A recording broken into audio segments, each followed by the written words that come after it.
what's up? Welcome back din sa ating channel dito sa Moz TV. Alright, so tayo nagbabalik-balik mga babayan at may breaking news po tayo, no? At ito nga pong mga nangyayari ngayon, lalo na dito sa usapin ng flood control projects at ang mainit po na pangalan, ang Diskaya mga babayan, no, ay natatakot na po, no, sa mga nangyayari sa kanila. Lalong-lalo na, no, yung naging pagpunta o pagprotesta doon po mismo sa harapan ng kanilang bahay, mga kababayan. Dahil mukhang inaaraw-araw na po sila, mga kababayan, no? Nilusob na naman po muli sila ng mga nagpo-protesta. No? Yung opisina nila, yung bahay na opisina nila, mga kababayan, ay muling nilusob, no, ng mga nagpo-protesta at maging opisina po ng DPWH, mga kababayan. Okay, so yan ang ating alamin ngayon at pag-uusapan. Pero syempre bago ang lahat, please don't forget to subscribe at pakilike naman po ang ating video ngayon. Ito yung sinasabi natin mga kababayan, no, na talagang hindi sila titigilan at pagka nagalit po ang taong bayan, no, may kalalagyan talaga itong mga tao na to. No, at ang isang sa mainit na mainit dito, itong pamilya po ng Diskaya dahil talagang parang anong tawag natin dito? Nag-show off sila, 'di ba? Pinakita nila kung ano yung meron sila. No, at ang mali po diyan, no, na nakita natin. No, ako honestly, no, ang isa sa mali diyan is yung parang pinagmalaki pa nila na sa DPWH nang galing yung kanilang yaman. No, tapos masaklap, nabunyag, no, na merong mga maanumalyang proyekto, no, DPWH at sila ay sangkot. Talaga namang manggagalaiti sa galit yung mga kababayan natin, no, na habang tayong lahat ay nagbabayad ng tax, mga kababayan, no, nagbabayad kayo ng tax, sabi nga sa mga posts, no, nagtatrabaho sila mula alas 8 hanggang alas 5 ng hapon, no, nagbabayad sila ng tax sa gobyerno, tapos etong mga to lang pala ang mga yumayaman. No, yun yung masakit doon, nakatotohanan at tila yung mga anak-anak naman ng ibang mga kontraktor, tila sinasampal tayo, no, ng kahirapan. Yung kaliwat ka ng pagpiplex nila ng mga mamahaling gamit, no, pagkain nila, no, pagsakay sa mga private jet, pagpunta sa iba't ibang bansa, nag-shopping spree ng mga mamahaling gamit, pagpiplex. 'Di ba mga babayan? Parang sampal sa atin 'yan. No, lalong-lalo na dun sa mga apektado ng baha. No, actually kami rin apektado ng pagbaha, mga babayan. Actually bahay nga namin pagka bumabaha, kaya minsan wala akong upload, no, dahil yung bahay namin, no, kalahati po nakalubog sa baha. Totoo po 'yan. Minsan iba-vlog po 'yan. No, wag naman sanang bahain kami ngayon. Hindi ko lang ina-upload dito sa ating channel. Pero ngayon, no, siguro, pagka nangyari yan, pagka binaha uli kami dito, talagang iba-vlog ko yan. Baka i-live ko pa yan, mga kababayan. Okay, so yan ang ating alamin ngayon, no? Okay, so wag na natin patagalin to. At ito yung isang balita, no, na ating panoorin na kung saan sinabi ng mga Diskaya, natatakot na po sila, no, sa mga posibleng mangyari pa sa kanila dahil naaraw-araw na sila, di ba? Ito muna. Ito yung kahapon. Binato ng putik at minarkahan ng mga salitang magnanakaw. Ito ang nangyari sa isang establishmento ng St. Gerard Construction na pagmamay-ari ng mga Diskaya. Ayon sa legal counsel ng mga ito na si Attorney Cornelio Samaniego III, sana ay maging mahinahon ang mga progresibong grupo pagdating sa paglalahad ng kanilang saloobin. Ay mayroon nga pong nauna pa, di ba? Ganun din ang nangyari. So, sunod-sunod na po ito. Sunod-sunod na po itong mangyayaring yan. At nagtataka ako, bakit parating Diskaya? Parating Diskaya. Sumusunod ho tayo sa batas. Tumatalima po tayo sa kung ano ang patawag ng Senado. Bakit ho kami ginaganito? Sumusunod ho kami. At parating Diskaya. Ano po ang nagawa ng Diskaya? Dagdag pa nito, negatibo ang nagiging... Ano daw yung nagawa ng Diskaya, mga babayan? Ewan ko, ano ba sa palagay ninyo? Di ba, nag-flex lang naman sila ng mga mamahaling sasakyan, mga babayan. No? Milyon-milyong halaga ng sasakyan. Tapos ang sasabihin nila na nakuha nila ang kanilang yaman sa DPWH. Yun yung mali na ginawa ng Diskaya. Diba? Kumbaga, sabi nga nila, hindi mo na nga dapat pinagmalaki, pinagmayabang mo pa. Tuloy natin. Epekto sa pamilya, hindi lamang sa mag-asawa, kundi pati sa mga bata. Malungkot sila. Bakit nangyayari ito? Nadadamay tuloy yung pamilya nila, nadadamay yung mga bata, natotrauma na yung mga bata. Bunsod nito, humihingi ng proteksyon ang kampo mula sa hanay ng pambansang pulisya, lalo na anya at baka maapektuhan rin ang mga kalapit na bahay ng establishmento. Samantala, hindi naman sinabi ni Attorney Samaniego kung nasaan ngayon si Sara at Curly Diskaya. Pwede ba wag na lang po nating sabihin kung nasaan sila? Kasi actually, takot na ang spouses Diskaya, ang anak, sobrang trauma, yung mga kamag-anak po nila, sobrang takot na po sila sa nangyayari ngayon. Ngunit pagtitiyak nito, hindi sila aalis sa lugar at wala ring balak lumabas ng bansa ang mag-asawa upang magtago mula sa mga otoridad. Ivan Alvarez. Okay, so yan mga babayan, no? At ito nga yung breaking news, no, na ating ipapakita sa inyo mga kababayan, na kung saan may panibago na namang kilos protesta, no, doon sa kanilang compound, mga babayan, no. Ito. Mainit na balita, may mga grupo muling nagkilos protesta sa labas ng compound ng pamilya Diskaya sa Pasig. At may ulat on the spot si Chino Gaston. Chino? Bonnie, sumugod dito sa tapat ng St. Gerard Construction Building ang grupong Akbayan Party List, Youth Against Kurakot at Allied Groups para iparating ang kanilang galit sa mga katiwalian umano na inuugnay sa kumpanyang na sangkot nga daw ang kontraktor ng mga kontrobersyal na flood control projects ng DPWH. Inilarawan bilang mga multo ng mga relihista ang mag-asawang Sara at Curly Diskaya, pati ng may-ari ng Wawaw Builders na si Mark Alan Arevalo sa kanilang kilos protesta. Ito na ang pangalawang sunod na araw na may nagkilos protesta sa labas ng nasabing gusali. Git ng grupo, dapat panagutin ang mga politiko, opisyal ng gobyerno at kontraktor sa mga ghost projects o mga proyekto ng DPWH na hindi naman natapos o hindi naman nagawa pero bayad ng pera ng taong bayan.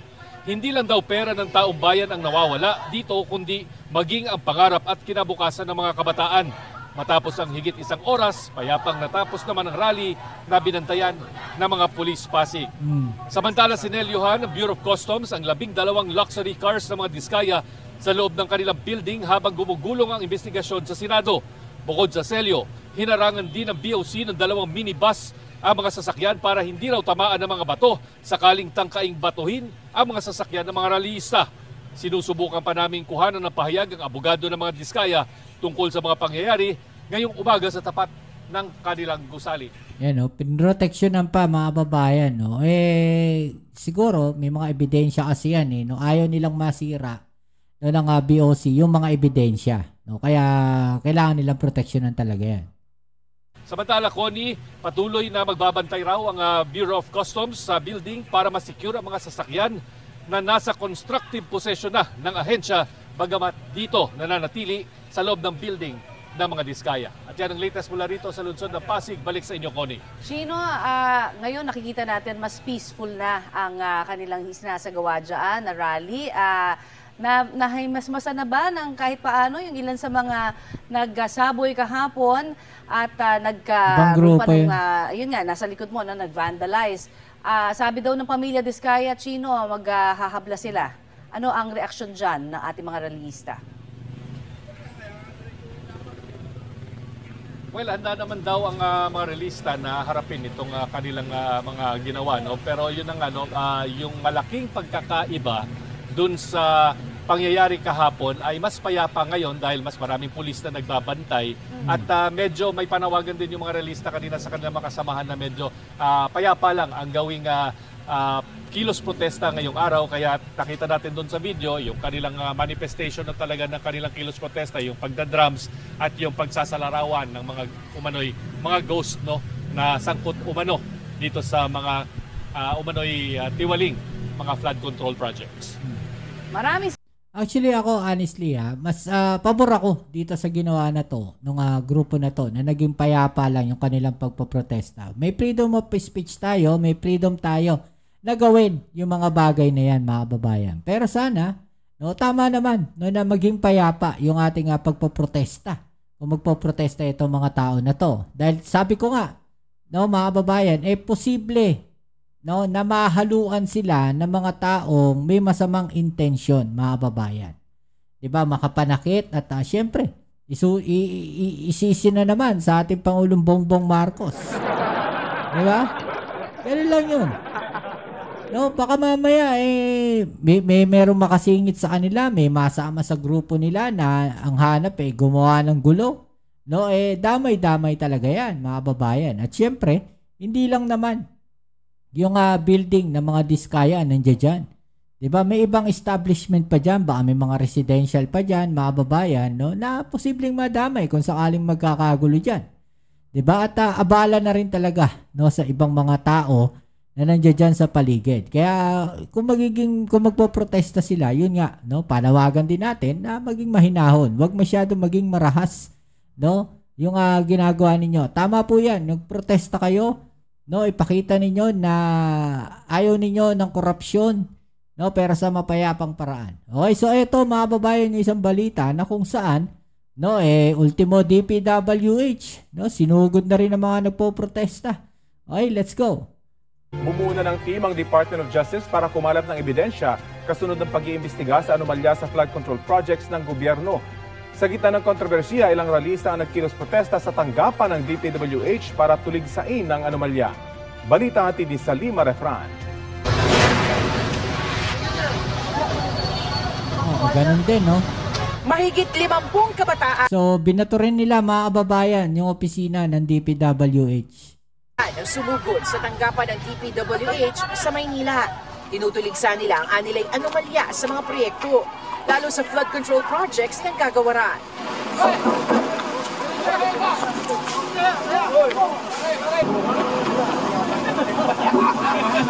Sa 43 pangalan sa Immigration Lookout Bulletin Order na inilabas ng Department of Justice, 16 ang taga-DPWH. Kabilang ang mga dating opisyal sa Bulacan 1st District Engineering Office na sina Engineer Henry Alcantara, Engineer Bryce Erickson Hernandez, Engineer JP Mendoza at Engineer Juanito Mendoza. 27 ang may-ari o opisyal ng mga kontratista, kasama sa listahan ng mag-asawang Sara at Pacifico Curly Descaya. Sina Descaya, JP at Juanito Mendoza, maging si Hernandez, kasama rin sa iisyuhan ng sabina ng Senado para sa Senate Blue Ribbon Committee hearing sa Lunes. Hinimok sila ni Justice Secretary Jesus Crispin Remulla na ikanta na ang lahat ng nalalaman sa mga proyekto. Maaari raw silang lumapit mismo sa DOJ o sa mga prosecutor sa iba't ibang bahagi ng bansa. Pwede rin daw silang ipasok sa Witness Protection Program o WPP. We try to look at the least guilty if possible para maging state witness.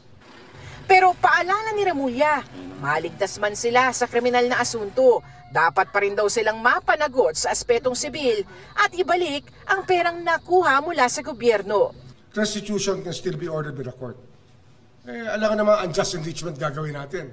Yayaman sila, tapos wala pa silang demanda. Dapat dyan, at least dyan, isauli naman nila yung kanilang mga nakamal na yaman na hindi naman dapat. Kasi ang lugi rito taong bayan May binubuo ng composite team ang DOJ para sa case build-up at pagkalap ng ebidensya.